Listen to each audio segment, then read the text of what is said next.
It was supposed to be a simple stop, just a regular transaction at her own bank.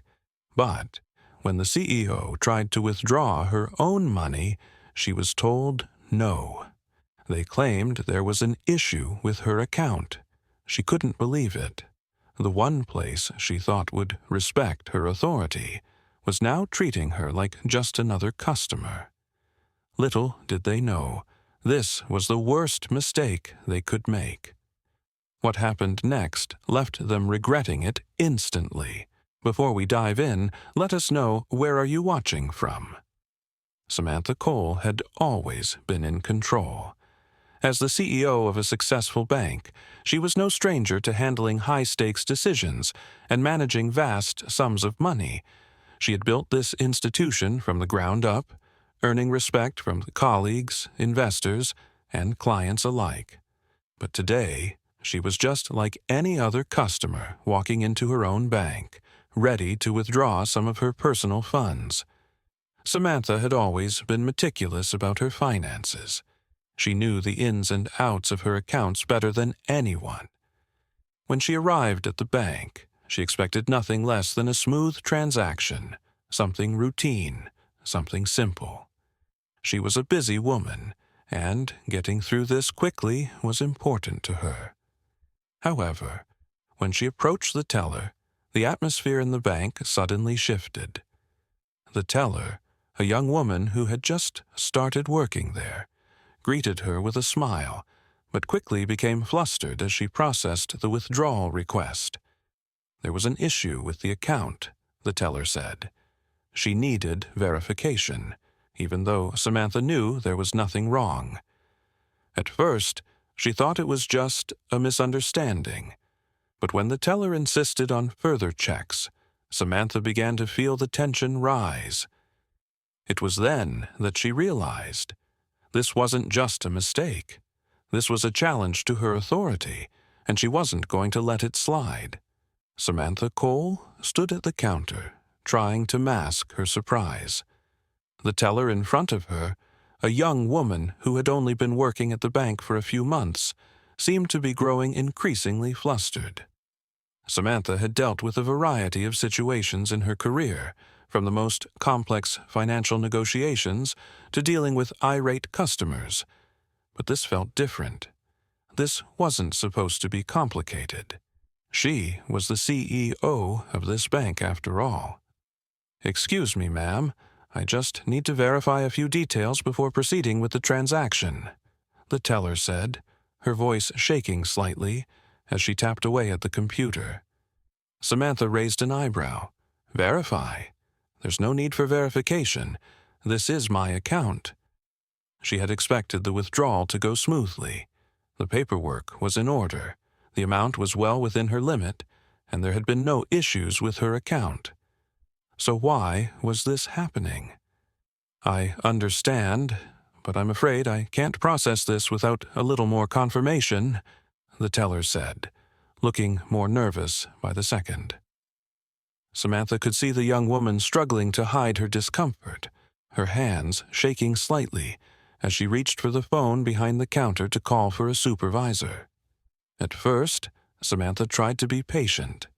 It had to be some sort of mistake or system error. Maybe the teller wasn't used to processing such high amounts. She had no intention of making a scene. But as the moments ticked by and the teller continued to stall, something inside Samantha snapped. She wasn't used to waiting, especially not for something as simple as this. When the supervisor arrived, Samantha was already losing her patience. She had been standing there for almost 20 minutes, watching as the situation escalated in a way that felt entirely unnecessary. The supervisor, a middle-aged man with a look of confusion on his face, approached the counter. "Hello, Miss Cole. I apologize for the delay. We seem to be having an issue with your account. It's nothing personal, I assure you. We just need to check a few things," the supervisor said, offering a polite smile. But Samantha wasn't having it. "No," she said, her tone sharp. "This is personal. I've had enough of these games." The supervisor blinked, taken aback by her sudden assertiveness. He wasn't used to dealing with anyone at her level, let alone the CEO of the very institution he worked for. "This is my own bank," Samantha continued, her voice steady but filled with authority. "I know every account detail by heart. I shouldn't have to jump through hoops to access my own money. What's going on here?" The supervisor hesitated, his mind racing. He couldn't figure out why the system was flagging her account. Samantha Cole was an upstanding member of their bank. She was the leader of the organization, for crying out loud. But there was something he wasn't seeing, something that didn't add up. "I'm not sure, but there seems to be an issue with the security settings on your account," the supervisor finally admitted, looking uncomfortable. "We've recently updated some of our protocols for high-security withdrawals. It's just a precautionary measure.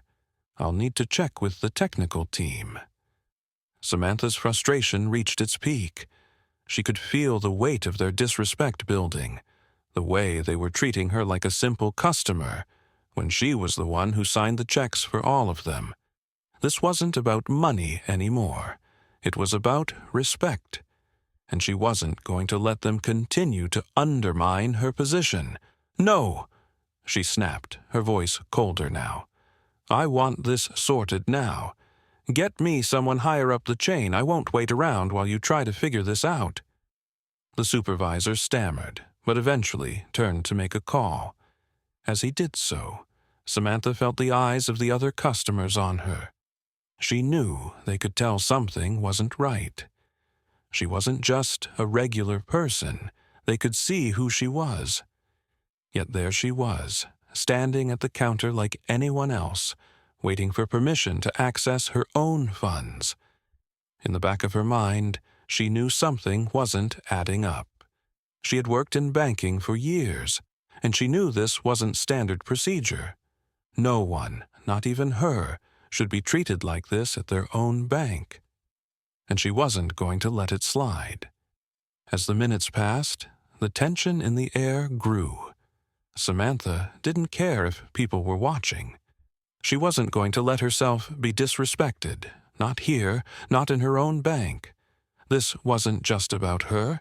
It was about anyone who had ever been treated unfairly. She had built this bank, and if these employees didn't respect her, she was going to make them regret it. Just as she was about to ask for the CEO's contact information to escalate this further, a senior manager appeared. He was surprised to see her standing there, and even more surprised when he realized who she was. The moment his eyes locked onto her, his expression shifted from confusion to shock. "Miss Cole," he stammered, looking genuinely surprised. "I'm so sorry. I had no idea it was you.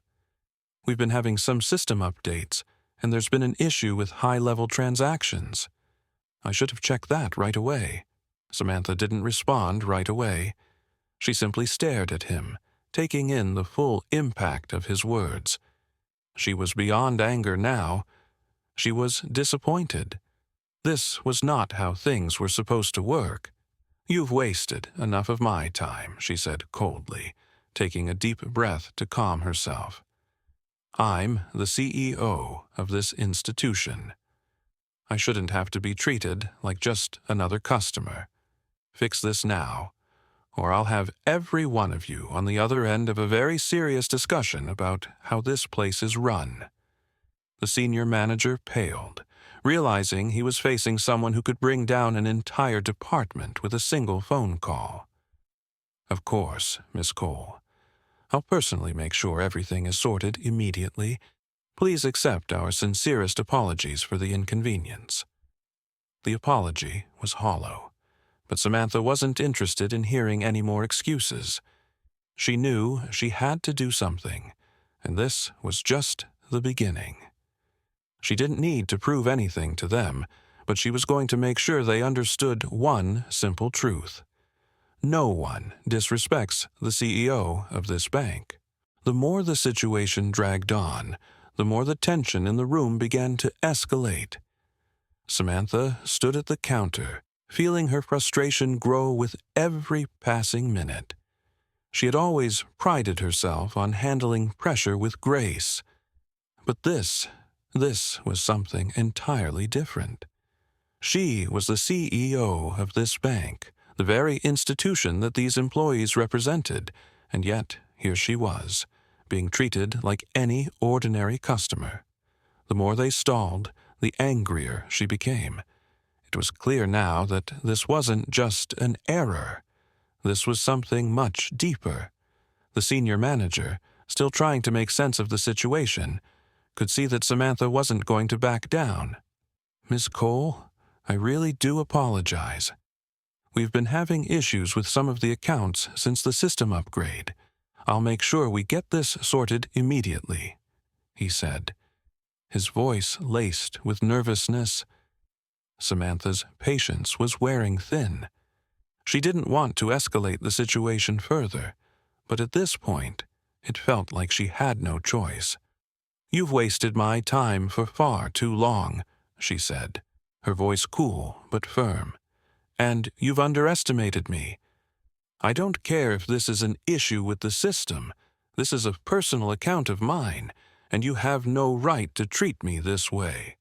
The senior manager was visibly shaken now. He had dealt with high-profile clients before, but none like this. None who held such power within the very bank they were trying to serve. Samantha didn't need to raise her voice to make her point. It was clear in the calm authority with which she spoke. She could see the manager's mind racing as he tried to figure out how to fix this mess. "I understand, but please let me assure you we're doing everything we can," he stammered, trying to regain some composure. "We're just following protocol here." "Following protocol?" Samantha interrupted, her patience running out. "Protocol? You're telling me that the protocol is to deny someone access to their own money. Do you realize who I am?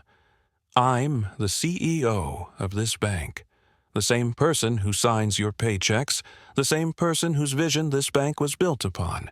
And here I am, being treated like I'm some nobody off the street." Her tone had shifted, the frustration now unmistakable. The senior manager's face went pale as the realization hit him. He hadn't made the connection at first, but now it was too late. The woman standing in front of him was the very person who had made this bank what it was. She wasn't just any ordinary customer. She was the person who signed the checks, made the calls, and set the direction. He had completely misjudged her, and now he could feel the weight of his mistake. "I'm terribly sorry, Miss Cole," he said, his voice trembling. "I didn't realize—" "No, you didn't," Samantha cut in, her voice cold and controlled. "You didn't realize, and that's your mistake. And you need to understand the consequences of underestimating your customers. Let me make something clear. I won't stand for this kind of treatment. Not in my bank. Not from anyone." The tension in the air was so thick you could almost cut it with a knife. The entire branch had grown eerily quiet. The few customers who had been quietly waiting for their turn now turned their attention toward the confrontation. The employees who had been milling around the lobby suddenly stopped what they were doing, their eyes darting toward the scene unfolding at the counter. Samantha could feel their eyes on her, but it didn't faze her. She wasn't about to let this situation slip by unnoticed. "I need this resolved now," Samantha demanded. "And if you can't do that, I'll have to escalate this to someone who can." Her voice carried a weight of finality. At that moment, the supervisor, who had been away speaking to the technical team, returned. His face dropped when he saw Samantha still standing at the counter, clearly unhappy. "What's going on here?" he asked, looking from the senior manager to Samantha. The senior manager hesitated, and that was all Samantha needed. "I'll tell you what's going on," she said, taking control of the conversation. "Your employees here have decided that, for some reason, they don't believe I have the right to access my own funds. I'm the CEO of this bank, and I've been treated like just another customer. It's unacceptable." The supervisor, realizing the gravity of the situation, immediately stepped forward. "Miss Cole, I apologize. We'll make sure this is resolved. I'll get the withdrawal processed for you right away." But even as he said it, Samantha could tell his words were empty, as if he was only trying to pacify her in the moment. The damage had already been done. "That's not enough," she replied sharply. "You don't just fix this with a simple apology. This is a matter of respect, and it's not just about me. What does this say about the way you treat all of your customers? If this is how you handle the CEO, how are you handling the rest of them?" The supervisor, now clearly flustered, tried to backpedal. "Of course, Miss Cole, I completely understand. We'll ensure this doesn't happen again. This was an isolated incident, and it won't be repeated." "I promise." Samantha shook her head slowly. "It's not about promises. It's about actions. And you, sir, need to take responsibility for the culture in your bank. No one should be treated like this, regardless of who they are. Not the customers, not the employees. You're running a business, and it's your responsibility to make sure the people who work here understand the value of respect. It starts here, right now." The supervisor nodded, his face pale. He could feel the weight of her words. He knew she was right. This incident was a symptom of a larger issue, one that needed to be addressed. But the damage had already been done, and it was too late to fix it without repercussions. "I'll take care of it, Miss Cole," he said, his voice lacking conviction. "Please give me a moment to process your withdrawal." Samantha didn't respond immediately. She looked around the branch, taking in the silence. Finally, she turned to the senior manager and spoke with finality. "You're lucky this isn't worse for you. But make no mistake, this is going to cost you." The senior manager didn't dare say another word. As Samantha turned to leave, she knew that this encounter would change things. The staff at the bank would remember this moment, and the next time any of them underestimated a customer or their CEO, it would be a very different story. As Samantha Cole walked out of the bank that day, she couldn't shake the feeling that something was off. The withdrawal had finally gone through, but it wasn't the money that weighed on her. It was the way the bank staff had treated her, like a mere customer, not the person at the helm of the entire institution. It stung more than she'd like to admit. She had made it clear that the situation wasn't just about a transaction, it was about respect. But as she made her way back to her office, something gnawed at her. She was the CEO, after all. She built the company. Yet here she was, in a situation where her power and authority had been disregarded at the most basic level. The next morning, Samantha decided to take things a step further. She wasn't the type to let things slide, especially not when it involved something as critical as the way her employees treated customers, or the way they treated her. As soon as she entered her office, she called in her head of operations and the bank's HR manager. She needed answers, and she wasn't going to stop until she had them. "Yesterday," Samantha began, her tone sharp, "something happened in one of our branches that shouldn't have. I was denied access to my own account by one of our employees. I want a full report on what happened, and I want it now." The head of operations, clearly caught off guard by the severity of her tone, nodded quickly. "Of course, Miss Cole. We'll look into it immediately." But as the two of them began discussing the situation, a new reality began to form. The deeper they dug, the more they realized that the issue wasn't just one rogue employee, it was systemic.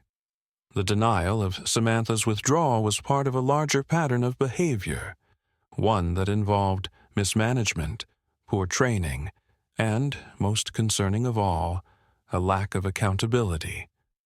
Samantha's mind raced as she thought about the implications. She had assumed it was an isolated incident, but as the reports came in, it became clear that the bank's culture needed a complete overhaul. The denial of her withdrawal wasn't a simple mistake. It was a sign of something much deeper. Employees were not being held to the highest standards, and there was a significant disconnect between the frontline staff and the leadership. "This is unacceptable," Samantha said, her voice now firm and filled with resolve. "We have to fix this, and we have to do it now. I want a full review of every customer interaction, from the top down. I want to know where the breakdowns are happening and why." But the twist didn't end there. As Samantha continued to examine the problem, she learned something that shocked her to the core. One of the employees involved in the incident, the very one who had denied her withdrawal, was actually someone with close ties to the bank's senior leadership. It turned out that this employee had been given special privileges and was somehow immune from the usual scrutiny that other staff members faced. The privileges had been granted due to a long-standing personal relationship with one of the bank's most influential executives. As soon as this revelation hit, Samantha felt the full weight of the situation. This wasn't just about one disrespectful employee. It was about favoritism, cronyism, and an abuse of power.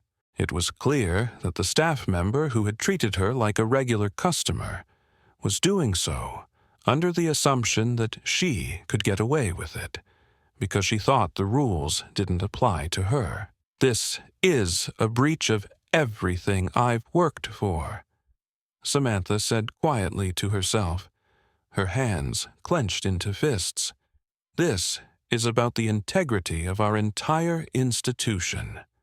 The deeper they dug, the more they uncovered. Employees had been given preferential treatment because of personal connections, and some senior leaders had been turning a blind eye to behavior that should never have been tolerated. The problem went beyond just one branch. It was a part of a larger pattern of corruption that had taken root at the highest levels of the bank. Samantha knew she couldn't ignore this. This wasn't just about fixing one mistake. It was about fixing the entire institution. She realized that she had to make an example of this incident, not just to send a message to the employees, but to herself as well. She had to regain control of the bank and ensure that no one, not even her closest colleagues, was allowed to act above the rules. The phone call to the executive leadership team was not easy. "I've discovered something that I never should have had to uncover," Samantha began. "There's been a significant breakdown in how we operate, and it's time we address the bigger issue. This isn't just about poor customer service. It's about corruption and preferential treatment, and it needs to end now."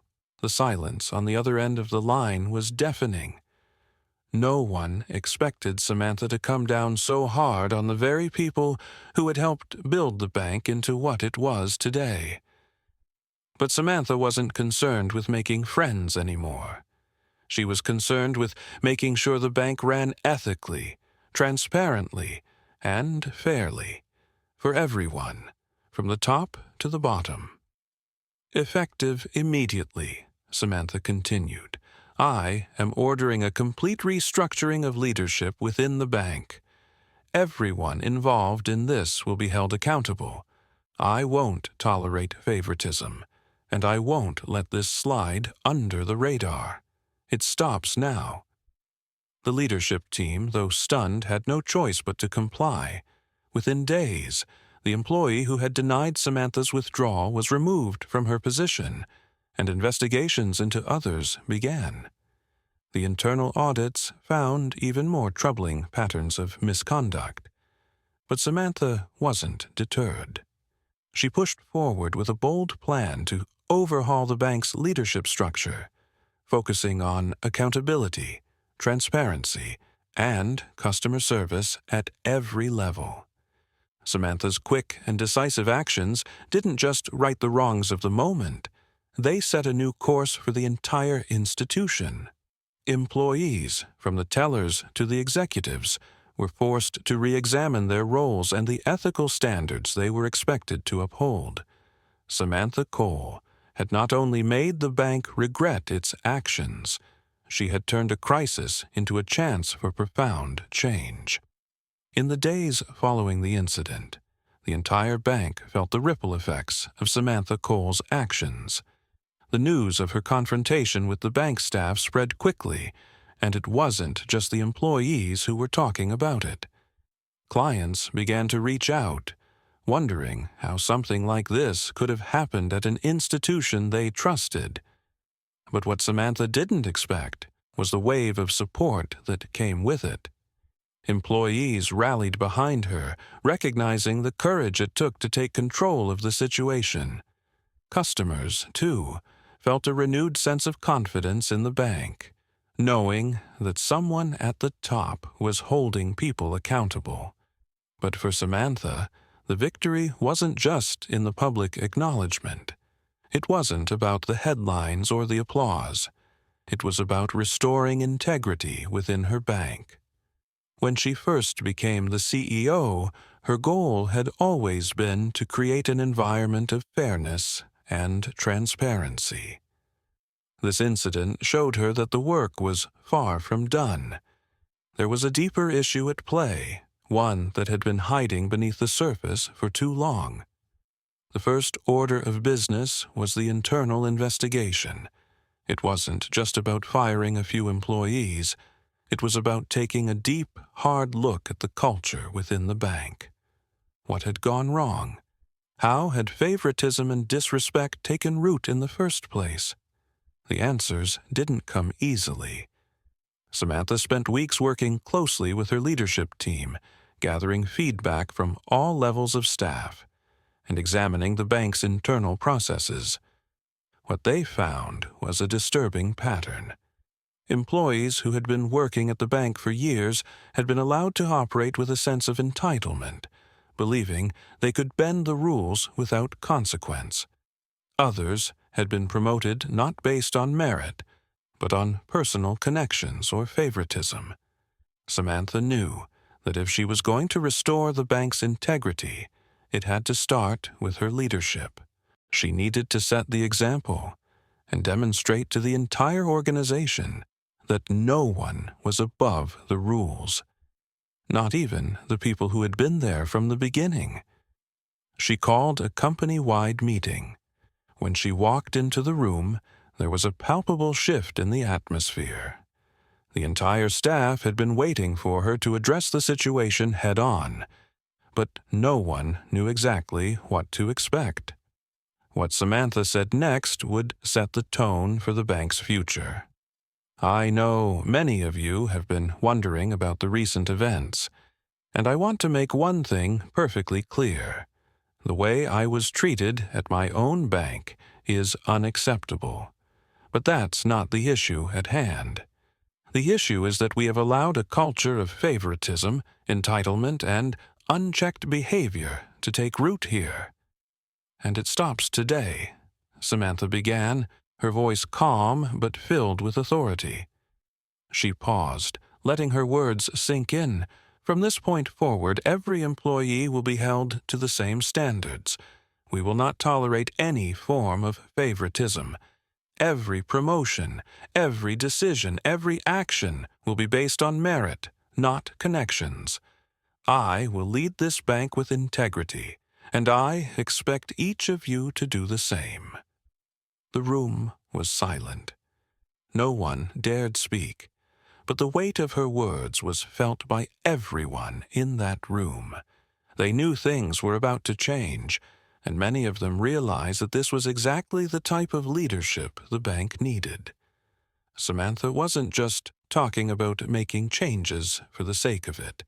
She was speaking about a fundamental shift in how things were done. She was ready to put in the work to make her vision a reality, no matter how tough the road ahead might be.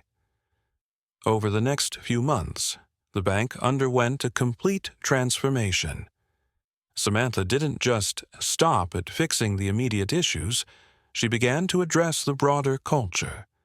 New policies were introduced, training programs were revamped, and every employee was reminded of the importance of ethical behavior.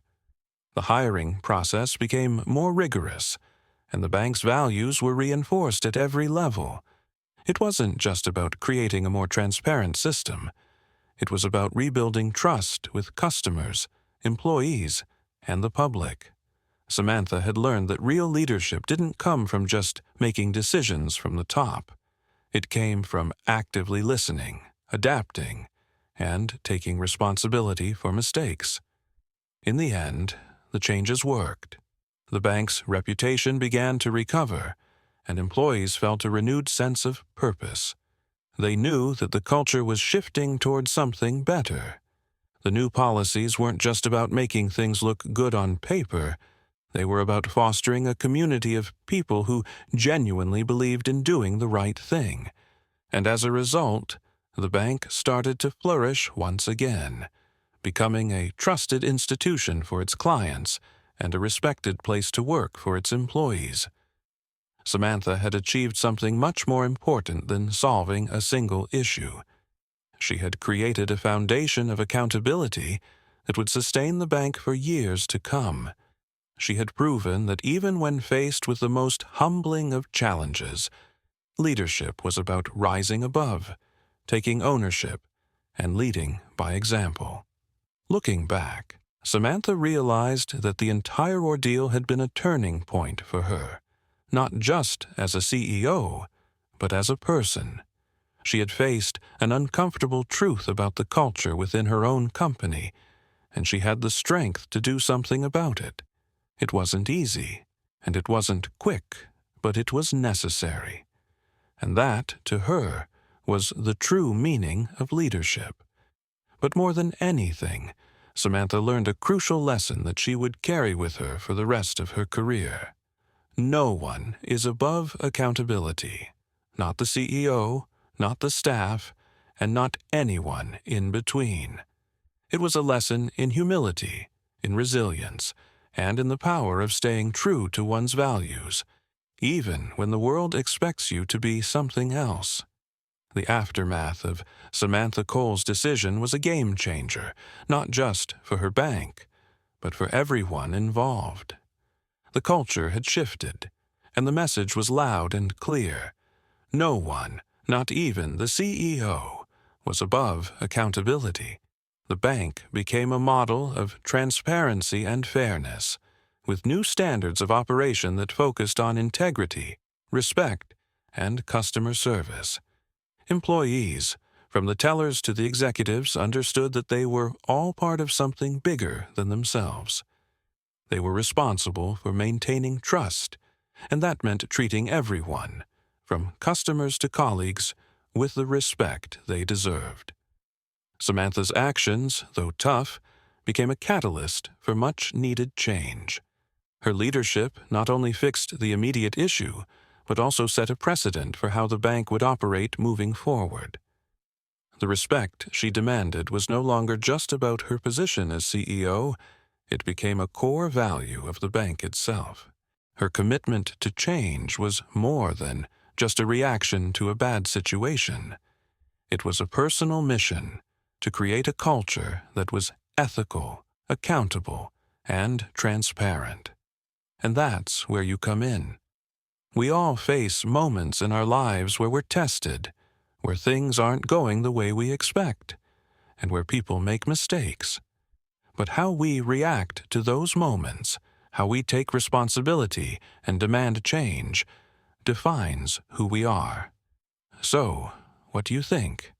Have you ever faced a situation where you had to stand up for what was right? How did you handle it? Share your thoughts in the comments below. If you think Samantha's approach to leadership was the right one, or if you've been in a similar situation, let's keep the conversation going.